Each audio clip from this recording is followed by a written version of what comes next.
শীত নেমেছে গ্রামীণ জনপদে।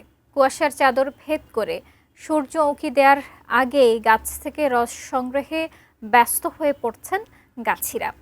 কেউ রসনাবিলাসীদের হাতে তুলে দিচ্ছেন টাটকা রস, আর কেউ শুরু করছেন খেজুর রসে গুড় তৈরির তোড়জোড়।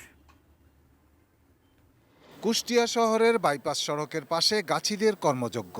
জেলার নানা প্রান্তে এমন ব্যস্ততার শুরু আরও মাসখানেক আগে থেকে। প্রতিদিন কাকডাকা ভোরে তারা গাছ থেকে নামাচ্ছেন টাটকা খেজুর রস।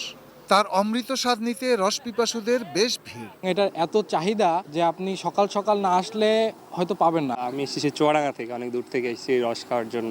এখানে প্রায় 300 গাছ আছে এবং অর্ধেক রস আমার এই সন্ধ্যাবেলায় বিক্রি হয়ে যায়। এখানকার আসল হলো গুড়, খাঁটি গুড়। কুষ্টিয়া জেলায় অন্তত 200 মেট্রিক টন খেজুর গুড় উৎপাদনের আশা কৃষি বিভাগের, যার বাজার মূল্য 5 কোটি টাকারও বেশি।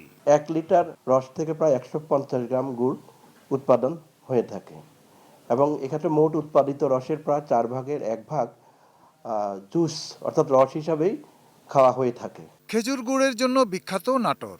কৃষি বিভাগের হিসাব মতে এ মৌসুমে জেলায় প্রায় 3.5 লাখ খেজুর গাছ থেকে রস সংগ্রহ করা হবে। গুড় তৈরির লক্ষ্যমাত্রা 7,000 মেট্রিক টন, যার বাজার মূল্য 112 কোটি টাকা। নাটোরের একটা ঐতিহ্য আছে, খেজুরের গুড়ের একটা সুনাম আছে। এগুলো ভেজাল মুক্ত, এগুলো এখান থেকে কিনে নিয়ে আমি বিভিন্ন মোকামে সেল করি। সুনাম নষ্ট হয়ে যাচ্ছে, কিছু কিছু লোক ভেজাল গুড় বানায় তাদের জন্য। ভেজালের দাপটে আসল গুড় ব্যবসায়ীরা বিপাকে। নাটোরের খাঁটি গুড়ের সুনাম রক্ষায় প্রধান আড়ত চকবৈদ্যনাথ গুড় মার্কেট সমিতি লোক নিয়োগ দিয়েছে, যাদের পরীক্ষার পরই বিক্রির অনুমতি পায় গুড়। তারা প্রতিদিন সকালে এসে প্রত্যেকটা গুড় চেক করার পরে তারপরে বিক্রি করা হয়। এই কারণে এই চকবৈদ্যনাথ গুড় মার্কেটে সারা দেশ থেকে ব্যাপারী, যারা গুড় ক্রেতা তারা আসে। রস সংগ্রহকারী যে কৃষক, তাদেরকে পরামর্শ দিচ্ছি যে তারা যেন এই গুড় তৈরির সময় কোনো প্রকারের ভেজাল না মিশায় এবং এখানে প্রকৃত গুড় সেটি যেন তৈরি করে। খেজুর গুড় সবার প্রিয়, তবে তা যেন হয় খাঁটি। ভেজাল গুড়ে মারাত্মক স্বাস্থ্য ঝুঁকি।